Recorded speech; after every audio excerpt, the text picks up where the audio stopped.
One. And we are recording episode 1023 on Sunday, December 11th, 2022 at 5:04 p.m. Eastern Time with Mr. Jeff Nyquist, who made a good point. If we have separation of church and state and people aren't following God, and it seems like people aren't even following the Constitution anymore, no pun intended, what in God's name are we following? That's a good question. What are we following? Well, I think there was a metaphor given by Henry Adams that modernity was like a runaway train. It was going faster and faster down the tracks, not knowing where it was going to go. It was either going to jump the track and smash up or reach the end of the line and smash up. And it seems like there is some kind of, if you take, it is a very interesting idea. You look at consciousness, right? We have intentionality. Intentionality means, oh, I'm going to go over here. I'm going to do this. I'm going to set this up. And then we have the fact that where did consciousness come from? You know, we have this answer, which we call evolution, that we give out. We claim everything is scientific, but the problem is evolution just puts back the question. All right. If the origin of species is another species, then when you get to the first species, where does that come from? You don't get an answer. There's no answer in it. It's just putting off the question. So, and of course, you end up in theology. You end up in the beyond, right? Into another intelligence. You can't postulate that everything came from nothing, or you end up in the situation that Socrates argued so persuasively against, is that the idea that life is an accident, that everything just happened. No. Is it an accident that your eyes and ears and nose are at the front of your face, and that the part that you can take in your food and you can smell and you can see is right here, and the smelly part where it all exits is on the other end of you? That's what Socrates said. He says, you know, somebody was thinking of you when they made you. You're right.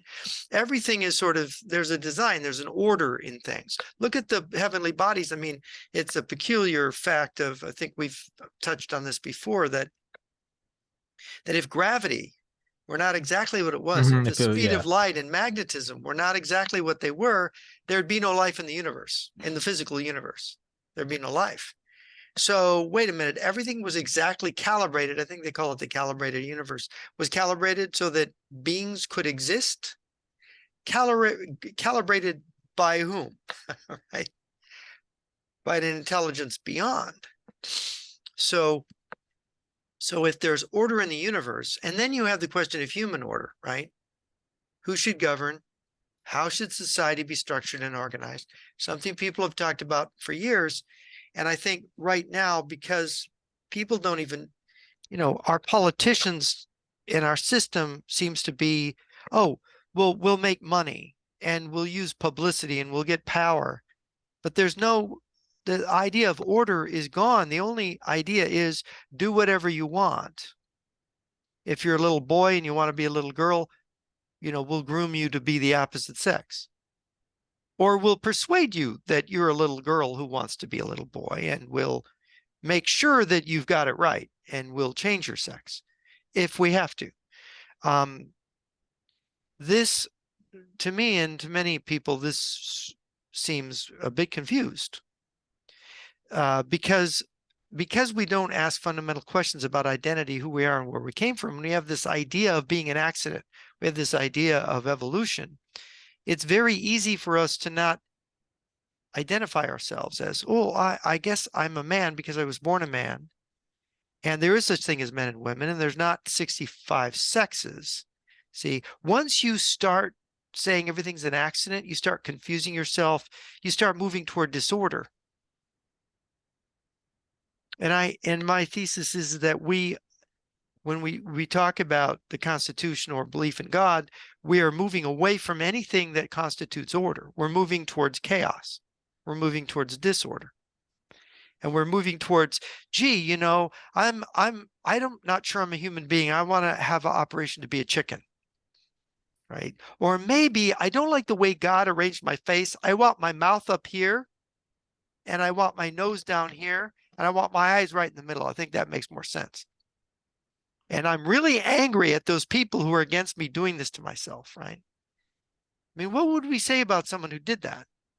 That there is not a fundamental nature, that there is not an order in the physical universe and an order in the human universe, and there's an order that can be discovered in the mind.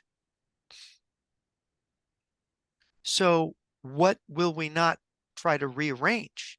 On what basis? On our neuroticism?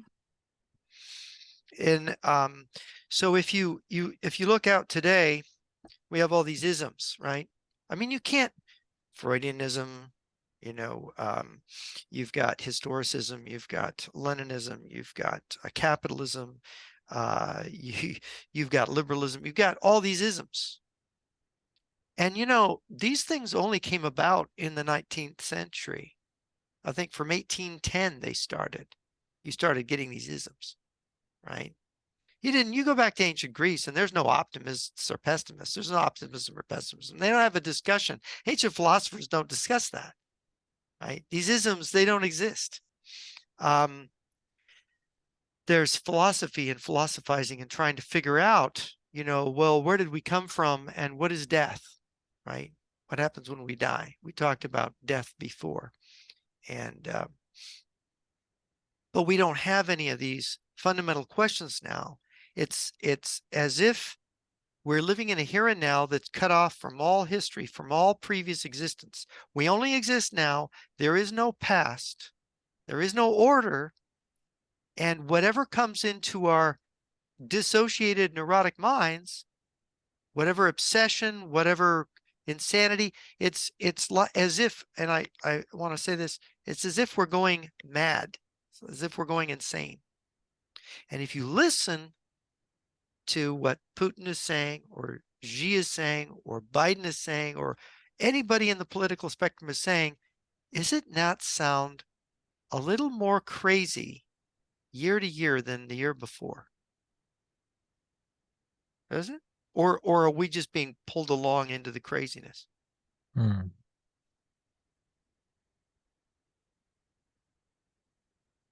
What do you think?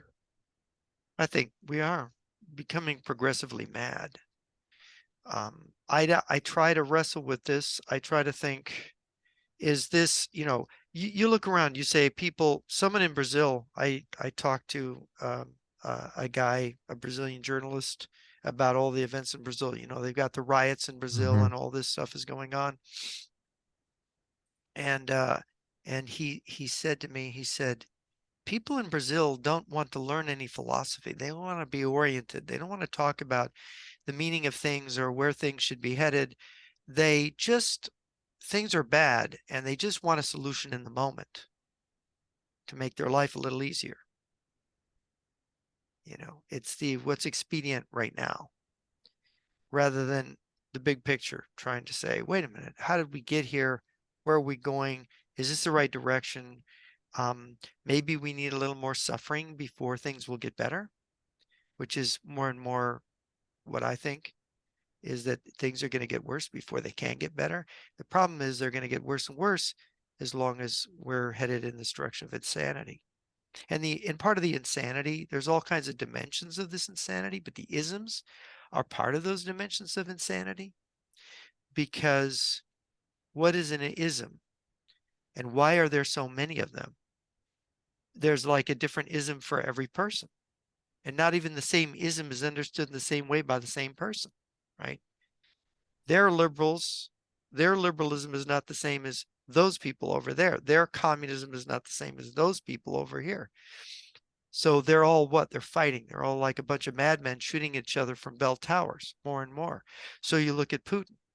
He's threatening nuclear war now because the rest of the world doesn't think it's right for him to invade and take Ukraine, except the moral people in America, conservatives, think, oh, it's okay, he should do that because NATO's committed aggression on him and he's just defending himself. So let him brutalize the Ukrainian people any way he wants, right? You catch a little bit of madness. Yeah. Two rights make a wrong. Yeah.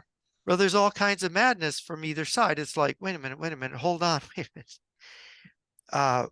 And the thing is, because conservatives and the West hate their own society so much because it's turned its back on most conservatives or Christians, has turned its back on the Christian God.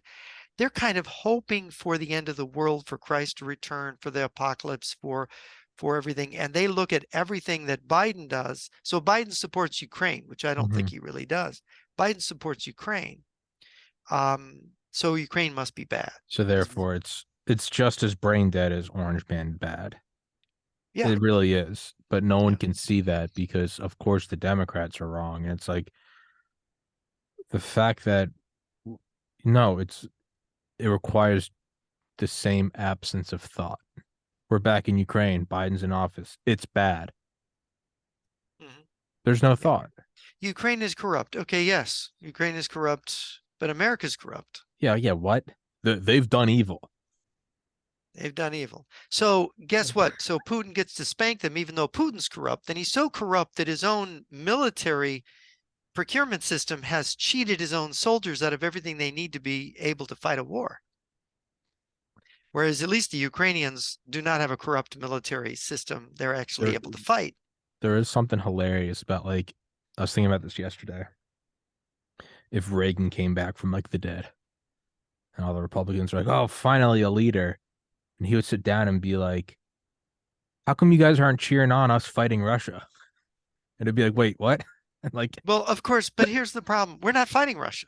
There's I no I American soldiers, you know. I I, mean, I it's know. like this is how crazy our language gets to be. We call the Ukraine war a proxy war, but wait a minute. Ukraine is seeking its independence. Moscow wants to subject it to its sphere of influence, and it's seeking its independence. How is that a proxy war? We didn't even want to do anything when they took Crimea. I mean, we put Yeah. in some sanctions that are not really meaningful, and the Russians get so they use it as an excuse to just strangle Europe and say, "You're giving us whatever we want. We're taking all your gas away." Because Russia getting, I mean, from what I can tell, Germany's hurting worse than Russia right now, Mm-hmm. right? And what's going to happen to our banking system? But so here you've got people who are trying to do the right thing on principle. I mean, I'm not a Green. Annalena Baerbock, the German foreign minister, the co-leader of the Green Party, she's an idealistic person. And although I think she's totally confused, I don't believe in global warming. I don't think it's science. And yet all these smart people do think it's science. But I say, look, it's not science. Nothing's ever proven. It's a theory, right? It's just a theory, like all scientific theories. You know, today's theory is tomorrow's in the ash can. Quackery. Yeah. Right? You're going to now predicate the policies of countries. You're going to strangle the energy sector of every country on a theory that you can't in principle even prove. But the thing is she's got a kind of idealistic core, Baerbock. So you've got the massacre of people, of Russian troops massacring innocent Ukrainians and bombing their cities. And she was not really for punishing Russia at the beginning. This is a German foreign minister, and yet she got totally converted over to it by her just humane position. So she's got a basic orientation. She knows a kind of right from wrong, right? And despite however confused she may be or how dangerous to the German economy she is, right? Because she's a danger to her own country's economy, she wants to do the right thing in terms of as a statesman or a stateswoman, however you term her. So you've got all these different kinds of characters like her. And you know, like Trump and Biden, they're completely weird characters. Let me ask you, what do you think Trump believes? Do you think Trump is a religious guy? I think Trump is a populist, which isn't an original take. Right. Well, original is kind of sometimes in bad taste and not even That's right. So touche. Touche. um, he's a populist, but okay, so when Trump speaks, it sounds like he believes in America. He Okay, yeah, talks sure. I would say Trump believes in I'd say Trump believes in America. a certain vision of A America. Make a, America great again. a 1990, and I don't even say this disparagingly because I think it's awesome too. But yeah, Trump believes in a Super Bowl fighter jet flyover, McDonald's monster truck rally, world police America. I don't Maybe not even world police because he doesn't really want us to be. He's not really hot about us engaging in all these wars over and stuff. the ability to be, I should clarify, the militaristic ability to be a strong military. Right. He wants a strong America. He wants a great America, that can do what's really needed. And he wants the trade. He doesn't believe in this free trade thing where we get exploited No, by the protect your by own country as and the other countries yeah, should protect themselves. let's look out for ourselves. So and now this philosophy of his, now he tips his hat and he's won over a lot of religious people and they call him Mhm. a Cyrus. He's not a Christian, he's not a believer, but he's, God has sort of anointed him in some way to, or appointed him to do something. So this is sort of Trump's niche, right, politically. And now you've got on the other side, you have the woke leftist crowd. They want the one world, everybody trades. America kind of divests itself of its wealth and it goes and filters out to everybody, and the whole third world can come here. And if they need a place to stay, let them stay in your house or whatever. Or maybe they just live homelessly, or we give them jobs, or they let them sleep on your, who knows what they think. Let them sleep on your in your backyard. I mean, let's invite everybody. Let's open the border. Let all the criminals. No, no, no. That's a right wing idea that they're letting criminals That's a in, right? racist, bigoted term. Right. That's a racist bigot. We're letting all the wonderful people who want to come here, who are desperate to come to America, where we will give them education and all these things. And it's like, and look at the what is this year? It's going to be a $7.6 trillion budget. So it's like, oh, you're going to bankrupt the country. And of course, the more they're committed to taking care of the millions who can pour in here, the less they can really defend the country. And of course, Biden wants to get rid of our land-based strategic rockets. Just do submarines, get rid of the bombers, get rid Get of rid of the those, just missiles. deploy all of our armaments, rape the strategic oil reserve. Everything you would do if you were Right. He's for the children, the whole world. America should not be great. America should just be sort of plundered for the benefit of the rest of the. And I used a pejorative word. Shame on me. what was the pejorative? Plundered. How's that? Jesus, I don't even want. Keep going. That's because if I say that Biden wants us to be plundered, I'm saying something prejudicial to him. But Uh, I do believe that's what it amounts to. But there's the other side. So there's make America great again and make America nothing again, or make America nothing forever, right? make America just merge into the background, be a Yeah. background character with And that's just, right? a That's forgettable just, fate. right? Stop being Leonardo DiCaprio in the movie. Become an extra. Merge into the background. Don't be terrible. Don't be great. Right. Just go become forgetful. But not even to be America anymore. I mean, Oh, of course when not. we all, the idea of identity, and talk about identity politics is kind of interesting. Identity is a funny thing. People do, people are tribal, and I think we've talked about this before. They have this tribal identity. They belong to a family. They belong to a language group, English in the case of most Americans. Their background, they come from European or African or American Indian or Asian ancestry. Um, and there's a kind of, there's different tribal affiliation. I mean, just you go to Chicago and it's funny. I have my brother-in-law is Italian and my best friend in Chicago is Irish, and I'm at my Irish friend's house and they talk bad about the Italians, and I go with my Italian, my sister's in-laws, and they talk bad about the drunken Irish, right? Of So course. so it's like, I mean, and it's like all the different, they got a name for every different minority. And I Hmm. mean, I'm talking about white minorities, right? Oh yeah, no, yeah, make WAP, yeah, whatever you want, we got it. Right, exactly. I mean, this is the way they talk about each other in Chicago. And it's like, wait a minute. And then, but yet you've got, it's so weird that people are, if white people are tribal and have fought each other in Europe for thousands of years, since before the Roman Empire, they were fighting each other. You've got this thing called America where oh no, we're going to have multiculturalism. So we're not going to be Americans anymore. We're going to be hyphenated Americans. Mm-hmm. And especially if you're people of color. And then there's the women man thing, right? They're going to divide. So identity becomes something that is actually, ironically, in America, identity is used to destroy identity. That is your identity as some kind of more primitive tribe, or your sexual identity or whatever suddenly makes you want to attack that thing that is America and drag it down. You see that? Because Mm-hmm. America, is the sexist, racist, classist, megalith that has to be torn down, colonialism and imperialism and all the rest of it. And so all these other things. And so, but what it really amounts to is that somebody is doing this, right? Where did all this stuff come from? Where did all this chaos come from? It just spontaneously appeared.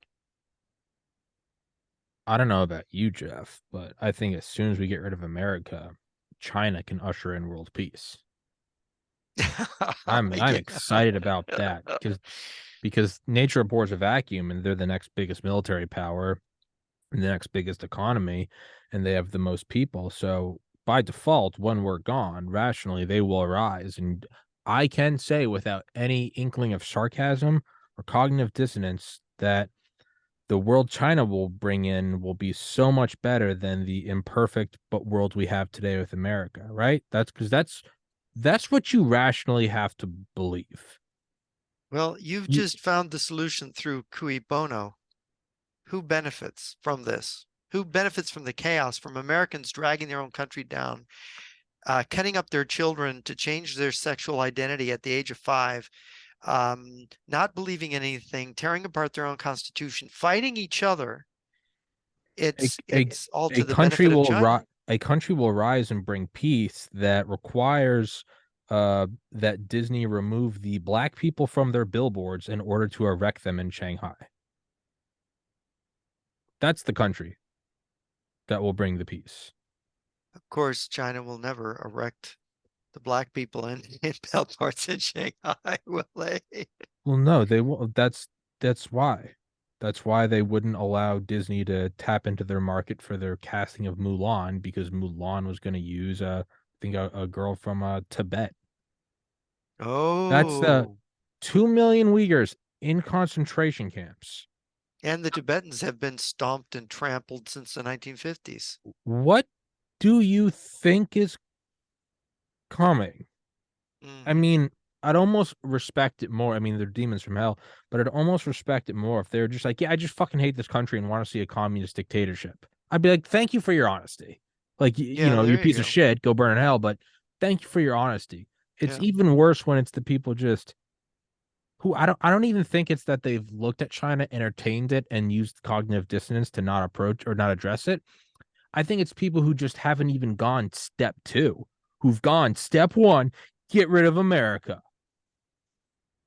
There's what's next? Yeah. If That's step getting rid of one, America. Yeah. step one, fuck this microphone. Fuck sure. I don't ever want to use it again. I'm getting rid of it. Tommy, what's step 2? I hope you have at least another one because you have some more podcasts today. Huh? No, I haven't even, not even the quality of the second microphone.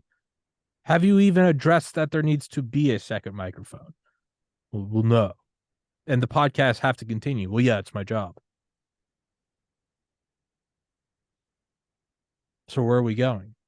Well, you see, what you've, by mentioning China, you have, talked about the elephant in the room, because you have society which tends to preserve itself. You have people naturally have an instinct to self-preservation. They have the tribal instinct for a reason, because if they don't adhere as a group and defend themselves as a group, they won't survive Well, sure. as a Yeah, group. that's, Somebody yeah. will take them over, because we can't. No man is an island. Like you, Tommy, you can have your own nuclear arsenal and your own tank in your garage, and you're going to defend yourself, right? The fact is, you have to be part of a group that is large enough and organized enough and committed to each other enough to have an armed forces to protect you, because there are bad people out there that could come and attack you and take all your stuff and kill you and own your Mhm. land and everything else. I mean, Yeah. that's happened again and again in history. Genghis Khan, Alexander the Great, Julius Caesar, Adolf Hitler. I mean, we can go on and on. This is all part of history. Or people taking other people's stuff in big wars. So now we're looking at the world now, and it is not happening in Russia or China where people are trying to break down the system. They're building up this authoritarian militaristic system in Russia and China and in certain other countries. And in America, it's all about breaking everything down, getting rid of the nukes, being a good example, opening your border. Who's saying, oh, China should open its border? Is anybody saying China should have an open border? Well, who's saying that? Oh, I mean, look, if America's going to have an open border, China should have one. Okay, do they agree now? Okay, now maybe we'll agree, except that China's a dictatorship, so they could announce an open border, but it wouldn't be real, Yeah. right? Because they systematically they do these kind of things. They lie. They claim, oh yeah, China, we have capitalism. There's a secret party committee in every corporation telling them what to Mhm. do, Mhm. right? So that they're not really it's not really Yeah, following the yeah. free Member of the market. CCP on the every board of directors. Right, exactly. So they can't, it's not free. Yeah. It's not like they don't have an Elon Musk. Their billionaires are They had people's one. They had like, one close, Jack Ma, who they told to shut the fuck up real quick because he talked about ingenuity. well, you got Miles Guo who defected, who was a billionaire, and he said there's only two ways that, and of course, all billionaires, both in Russia and China, they're basically made by a contract with the state. Hmm. That says you agree to be a billionaire if, well, why Controlled do they need oligarch. billionaires? They need billionaires themselves to interface with our billionaires, right? Yeah, Because they're that's part of the game they're playing against us. But you got Miles Guo, and he says, well, Chinese billionaire, and this is the same for Russian ones, so-called oligarchs, is Chinese billionaire only end up in one of two ways, in jail or dead. That's why he defected, I think. Right. So, and probably they came to him after he defected and said, we can kill you. You're not really that well protected. You have to now work for us now, or we kill you now that you've run away. Who knows with these people? But, uh, we have a real problem in that if we don't restore order to our own thinking and order in our own society and be for ourselves, this is why Trump, MAGA, Make America Great Again, he is tapped into this. He's a person of the disintegrated West, right? Mhm. I mean, the people, they don't, you look at Europe, they don't really believe in religion. They have a hard time believing in it. They have I talked at the beginning about God and the whole basis for everything. The basis, you go back to Greek philosophy, you go back to medieval, metaphysics, and then modern ontology. It all brings you back to the idea that there's something beyond that we came out of, and evolution doesn't get us out of this. And so you've got somebody like Trump, who you could say he's a groper. He's saying, look, I want to believe this. Maybe I do. I'm not a great Christian, whatever, but we need this. Like the new prime minister in Italy. She says, look, I was a single mother, but a family should be a mother and a father, ideally. We should go for that. We should try to reconstruct our damaged societies, our damaged Western society. This is constructive. But how is it that the other side of pulling everything down has become so powerful? And it's so powerful in the context of Russia and China now advancing militarily toward us. And this is why when I say I don't believe for a minute that Biden is against Putin, any more than I believe he's against China, because his whole career was helping the Soviet Union. When he was in the Senate, he was one of three senators that were absolutely, helpful to the Soviet Union. He was for pulling down the U.S. military. And so he's like the perfect guy, like Obama, like the Clintons. They represent this side of making America, a smudge on the road, a roadkill on the road of history, right? Historical roadkill, America. We just got to make it happen because America is so bad. Obama got to be president. He went around the world apologizing for Yeah, us. the apology tour. And the thing is that's fine. If America does wrong, we should say so. I'm not a chauvinist. I don't believe in chauvinism or imperialism. But we got to be for ourselves. And the fact of the matter is that all these smaller countries, America is a big country, one of the biggest in the world and the most powerful economically and was militarily, maybe still is. And you got all these smaller countries. And by nature, they're not big enough to defend themselves against the likes of China, most populous country in the world, and Russia, the biggest country, 11 time zones, massive resources.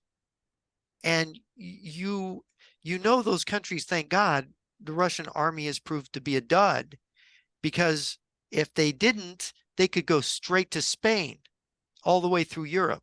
They could go from Kiev to Lisbon and own everything. And who would stop them? And so the Ukrainians stopped them. And it's like, oh, well, what would we do without the Ukrainians? Because the Germans don't have a military worth, they couldn't defend their own country, the Germans. Poland's too small, doesn't have enough brigades. Ukraine is the second largest country in Europe by area. It's not as big, its population isn't as big as France. I think France has more. Germany has more people, but France and Germany aren't prepared. Ukraine, because of the annexation of Crimea and the invasion of Donbass in 2014, Ukraine actually dedicated itself to building itself up these last 8 years as they were fighting in Donbass. And they just barely did it. They stopped the Russians. These other countries, and so what do these other countries, how could they defend? It's us, it's America. We make them defensible. And now Ukraine has stood up and shown that with a little bit of support from abroad, they can actually do it. Mm-hmm. Which is like, so it's like, and this is, people ought to have their own life, their own country. They ought to be free as they can be, whatever makes sense for that particular polity. How can you be against them defending themselves? And here's the thing, again, the contradiction that blows me away. These people on the right who are for order, for all the right things, they're against this thing, and they're for Putin. This preservation of a homeland and autonomy. And then the people on the left who are against owning weapons are for the arming of this group of people so that they can stop a government overreach. Right. It's And are upside down we, world. and do we have the best of both worlds or the worst of both worlds when we have the Democrats and the Republicans now? The one group now wants to undercut the defense of Europe in Ukraine, and the other group, which is just pretending is supporting it because they have to, because of appearances, and might pull the rug out from under Ukraine at any minute. The other group wants to bring America down, bring the whole West down. That's its ultimate agenda. They want basically the same thing underneath that the Chinese and the Russian leaders want. They want to bring the West down. This is what Xi Jinping and Vladimir Putin hate. They hate the West, the idea of the West. And the problem is that if you've got an alienated Christian conservative in the West who says, yeah, let's bring it all down because what they got in Russia is better, you got a real problem, because you're not going to be able to, how are you going to fight? You're going to say Putin's going to rescue you from Biden? This is what you really believe? Mm. That's some messed up politics. That's majorly disoriented. But then you listen to General Flynn, right? And you listen to some of these people around Trump, not Trump, but some of these people around him. And you go, what the heck is going on? And you see, this is where psychological warfare comes in. I think Putin has intentionally proselytized. He's pretended to be a Christian. Okay. Now, Putin, he's a murderer. He poisons, he used Novichok. He uses all these other things. He poisons dissidents. He's killed his own journalists. Anna Politkovsky is shot in the head. He's arrested any oligarch that disagrees with him.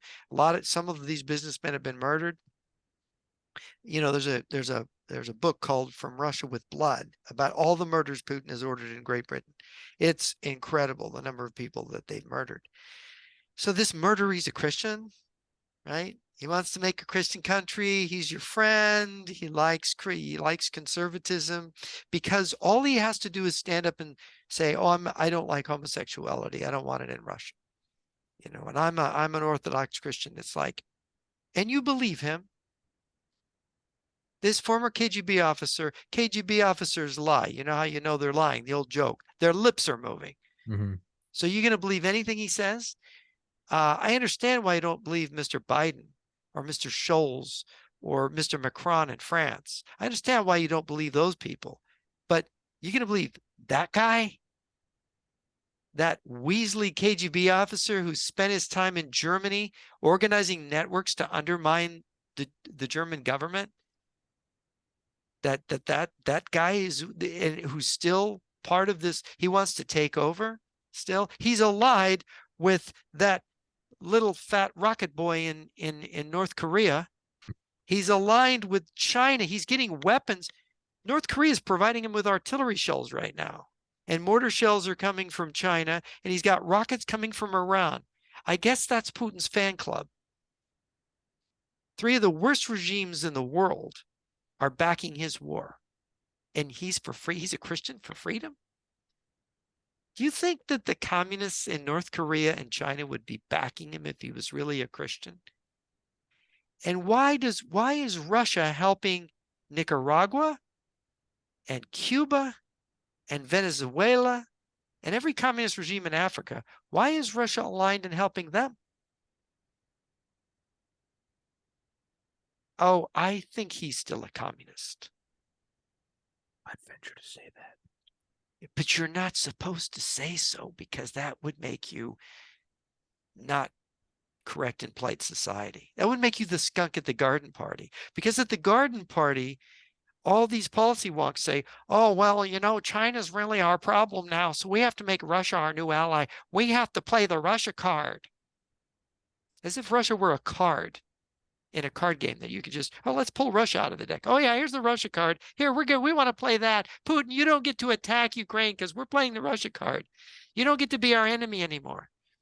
This is the kind of childishness that passes for a policy with people. So, and you hear all these things. You hear, I mean, it's like there's no end to the crazy, mixed up, mad nonsense that comes from every. I mean, just the amount we're spending, 7.6 trillion, I'm sorry, $7.6 trillion in 1 year. When we have what are we now at, 30 trillion yet? We're approaching 30 trillion in debt. When do we say, like, okay, we can't spend anymore because we're kind of like, it's too much? When is it too much? Why don't we just have a $70 trillion budget?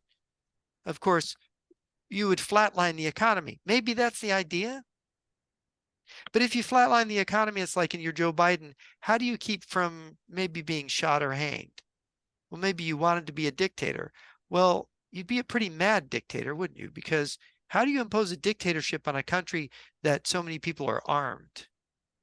And where the armed services and even your bodyguards in the Secret Service have sworn an oath to the Constitution to uphold that Constitution against all enemies, foreign and domestic. And guess what? You would be actually demonstrating being a domestic enemy. So how would your own bodyguard not? All right, Joe, I figured out you're the enemy and I'm your bodyguard and I have a gun and you don't. I think before this decade's out, we'll see either an overt or a covert with a facade of a normal election. I think we'll see a coup. And not even, I would like to think it'd be good people, but I think if anything, you're just gonna have some power hungry people in the military or in the intelligence community looking at going, I can take power now because people hate what's going on so much. And that doesn't make it right, but just someone's gonna read the room and go, now is my time to ascend. Hey, Jeff, I'm gonna use the restroom and I need to turn on the heater because it is. Oh yeah. I'm going to comment on what you just said. Yeah, please do. Yeah, no, I would like to think as well that whatever happens is if that there is some kind of coup, that it would be people who are trying to restore the Constitution and the system. But I tend to think that that's not the way history reads.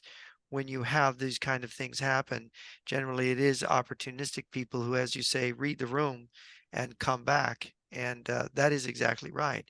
Um, because when the general culture is one of this madness, what you have is just another iteration of the madness that comes into fruition. Since everybody is kind of accepted the wrong ideas or confused ideas, then any attempt to correct the course is going to be of somebody with another set of confused ideas, and somebody that is not properly oriented. And the thing is that you can't have just one person or just a small group of people maybe that have figured out what the truth is, because they will never have any political power. They will never have any guns or any pull or any weight in the media, since the whole process is corrupted, inherently corrupted. Any solution you apply in that environment of corruption is going to be just another iteration of the corruption. It's going to be a different and maybe a worse one. And that's the problem. And then of course, politically, what we end up with is to choose between the lesser of two evils. So to recapitulate it, I agreed completely with what you said. And I said, this is leading to a politics of choosing between lesser and greater evils. And well, among people who really can't maybe even discern what is a greater or lesser evil. I really do think we're gonna see a coup. A military one, or I is it going don't to be a... I don't it seems like more and more as it's becoming accepted that the Constitution is not followed. I mean, again, December 11th, 2022, we're seeing with the Twitter files, the DHS intercepts from October 31st. We're seeing more and more that there is just a blatant disregard for even the formalities of following the Constitution. I mean, with the Patriot Act, with domestic surveillance, even the NSA going back to the 70s, the CIA running Well, we roughshod can go sniff. basically, it's just common decency. I mean, we all saw that executive from Twitter. They've been playing it on TV, replaying it from a few years ago, saying, "Oh no, we don't shadow ban people. We don't." Oh, yeah, Jack Dorsey is saying that. I mean, Yeah. Vijaya God was meeting with the DHS weekly on who to censor. And I have That is, friend. I was shadow banned. I got up to I was 5,000 permanently on banned. Twitter. Yeah, you were permanently banned.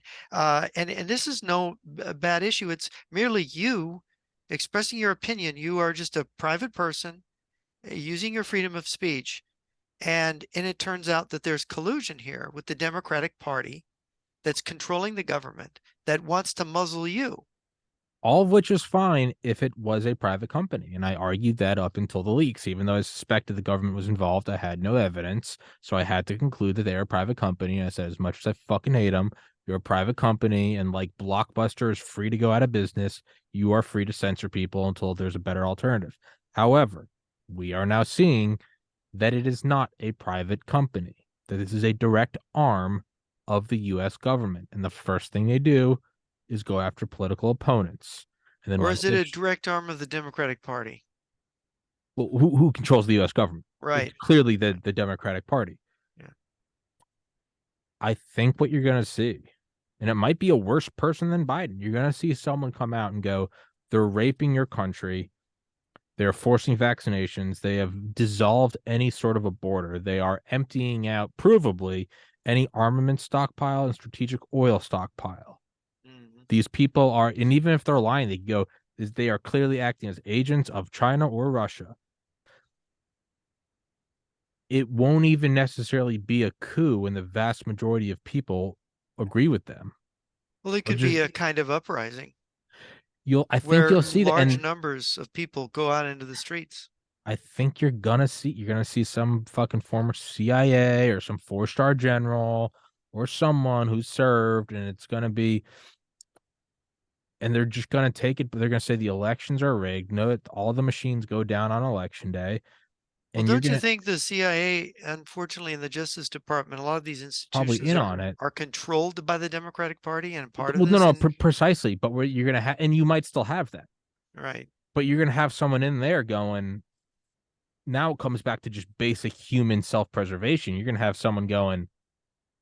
You might have another communist looking at Stalin and going, "Fuck him, I'm going to take this bitch over." Because at the very core, right, we have human power. We have human pursuit of raw power. So I'm not in any way painting this as a good thing. right. You could see a Kamala come out and say Joe Biden did this, that, and the other thing, and she wouldn't be wrong.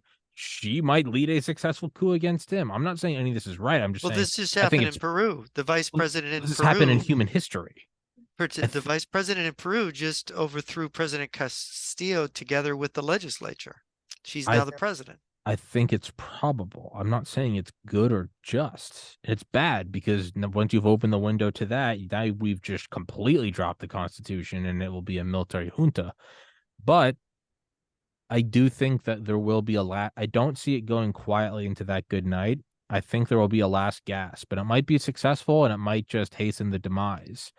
But it will go down as someone's going to come out and say, political solutions aren't fixing this. This is some, and they're going to point to charts of the economy, stockpiles, and oil, and go, "This is someone who is working directly as an agent of another country. They're controlling the election. They're not going to let you vote your way out of this. Do you want to be?" And they're gonna use intelligence, satellites imagery of the Uyghur concentration camps, which we've had forever. And it's going to be just for their, and they might not even want to make America good. They might just want to go, "I want to sit in the throne." Right. Oh, I'm not sure. saying it's good. I'm saying it's Well, probable.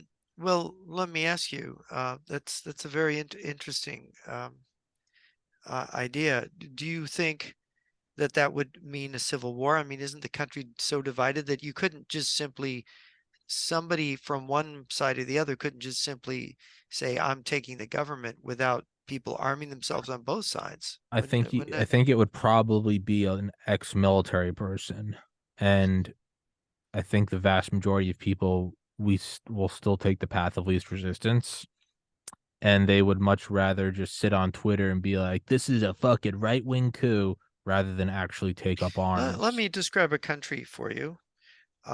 In this country, this is from history. In this country, they had conservatives who were kind of becoming second-class citizens in the country. And the Democrats, or you could call them socialists, because they were kind of like socialists, um, that were kind of in power all the time, they would do all kinds of unfair things to them to make sure that they didn't get any power. And they would make sure they were censored. And so finally, there comes an election. And it was in February of this particular year, they had an election. And they just decided, since the election was starting to go overwhelmingly with the conservatives, they just started rioting, and they raided polling stations that belonged to conservative areas and threw out all the ballots, stuffed ballots in where they wanted to win. And they threatened with violence any conservatives that came out and tried to say anything about it. In fact, they actually murdered a conservative senator who was found dead in a police van. And so they did all these things, and then they said, "Oh, we don't want any more Christian education. We're going to close all the Catholic schools and make all your children go to our secular schools, and you're not going to have any choice." Was it Cuba? And no, no, Was it 1917? Was it no. 1933? It's 1936. 1936 in Spain. And that all the head of the general staff, his name was Franco, was a conservative, so they removed him. They made him commander of the Canary Islands. They took him far away from Spain. They made sure that all the generals were left-wing generals. The only generals that weren't were retired, and some of them were sitting in Portugal plotting, how do we get the country back? And so, but when this conservative senator who tried to stand up to them was found dead in a police van, the whole country said, and these people, the conservatives, they just accepted all these mistreatments. They did nothing. They were supine. They just were abused. And then all of a sudden, one day, they just woke up when the senator died and they started arming themselves, neighborhood by neighborhood. started arming. They called them the War of Columns. They were just people like you and me. They just grabbed their guns and went into the neighborhood and said, we got to organize. We got to organize. So the Spain was divided between and the left went and did the same thing. So that you look at a map of Spain and it's all these spontaneous civilian formed militias coming out of nowhere, just forming. And it was that point, they went to Franco and said, you got to fly to Africa. He'd been the head of the Spanish Foreign Legion. Spanish Foreign Legion was willing to join him. And to get the Spanish Foreign Legion and to bring it into Spain and to then have some military formations that were raised in Portugal come across and link up with these people that have risen up to support them, because the Spanish Army and Air Force were mostly in the hands of these leftist generals, and they were going to defeat the uprising. And so all of a sudden you get the Spanish Foreign Legion, then you have a full-blown civil war. Now, what's amazing to me is the way this kind of has echoes similar to what's been going on in this country, where the right is just, the conservatives are just this punching bag of the left, and the elections are stolen. I think they're stolen. I'm sorry. I look at the numbers and I say, this doesn't make any sense. When you have this many people voting for this side, you should have more representatives coming over. What's going on? You have these questions in Arizona. You got these weird voting irregularities and weird numbers. Now, maybe they've just communized in the schools. All the kids are voting further to the left. We know this, and the country is much more confused. But you have, like you say, the border is open. They're doing everything to destroy our livelihoods, ability to own a small business, and then they want to forcibly vaccinate you with an unproven, right? It's like, wait a minute, this has not been safety tested.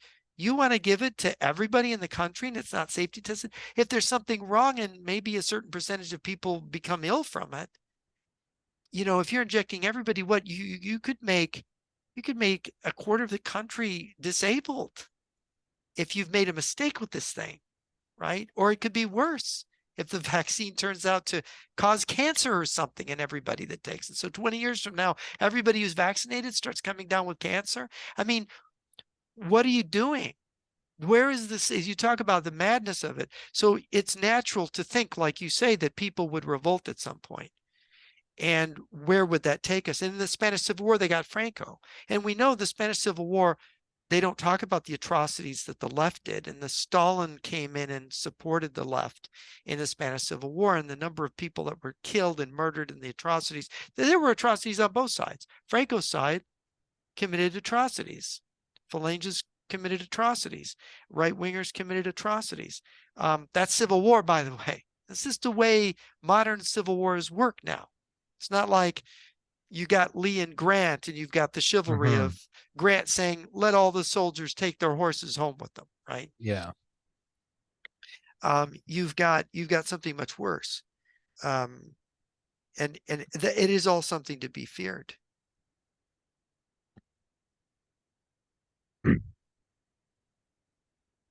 I do think there's probably going to be some form of a coup. I just don't see human nature not taking that. I think what I suspect is that, like, you see the people that came out in the Euromaidan revolution and they hit the streets and that was it for the government. You see what's happening in Brazil now, where the people are not accepting this election. Just like in the Orange Revolution in 2004 in Ukraine. They're not accepting the revolution. You've got in China, you've got a near revolutionary situation where the government's having to back down about the COVID lockdowns. These things happen, and I think we're headed for this happening in more countries. Yeah. I think it could happen in Germany, Spain, France. I think it could happen throughout Europe. I think it could even happen in Russia in the midst of this war and the hardships that Putin's imposing on them. And it can happen here for the reasons that you've stated. If you get these people coming out into the street, and of course the question is, what kind of leaders emerge? And are they just another iteration of confused people, or are they going to be better?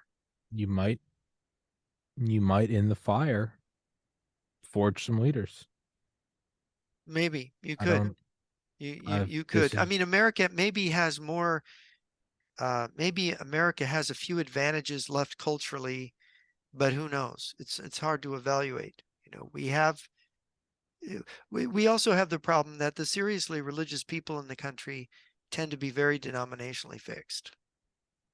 To where I've had on my website, people are always trying to bring up religion, and they end up in Catholic bashing or Protestant bashing. You got Orthodox, you Divide got and Catholic, you conquer. got different denominations of Protestants, and I'm basically a Presbyterian, so the people say things that are really annoying to me, theologically. So I'm not going to.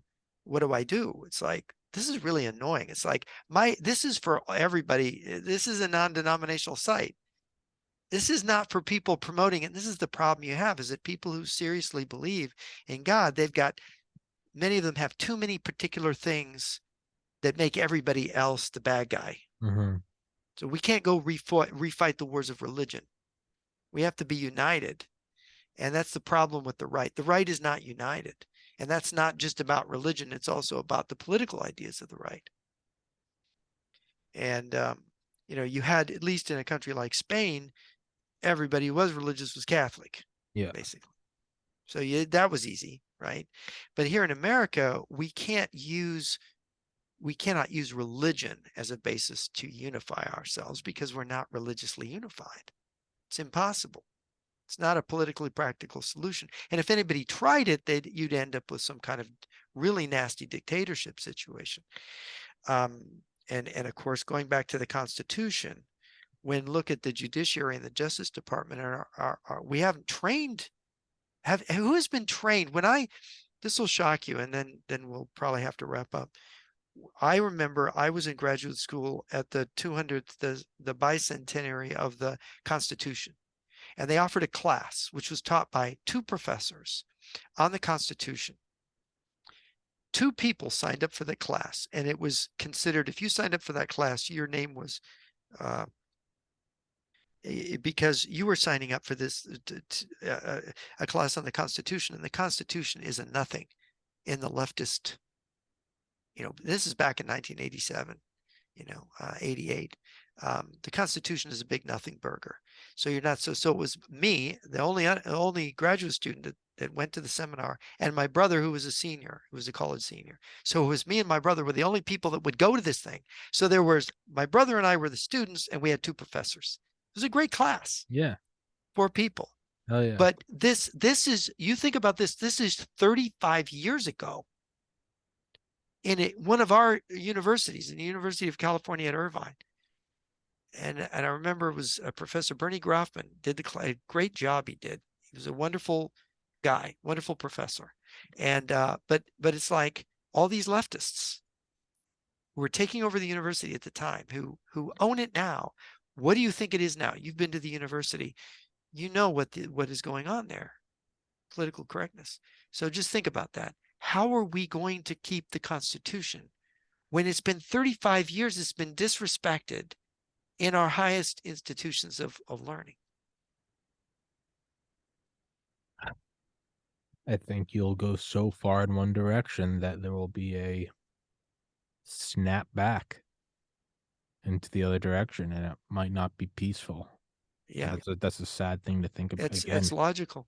It's Again, totally logical. and again, this isn't me being a proponent of it. This is just me looking at something rationally and going, if I'm going to flip this coin, there's a 50% chance it's going to land on this side. That doesn't mean I'm married to that. It just means it's probably what's going to happen. It doesn't mean it's anything that we want. No, it It's just not, seems probable that at this point. nobody wants it, and that's the tragedy. That's a tragedy.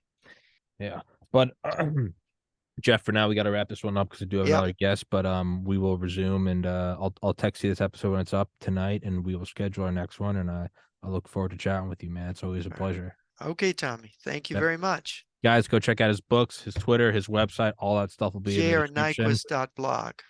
You got it. Yeah. Thank you, sir. Take care.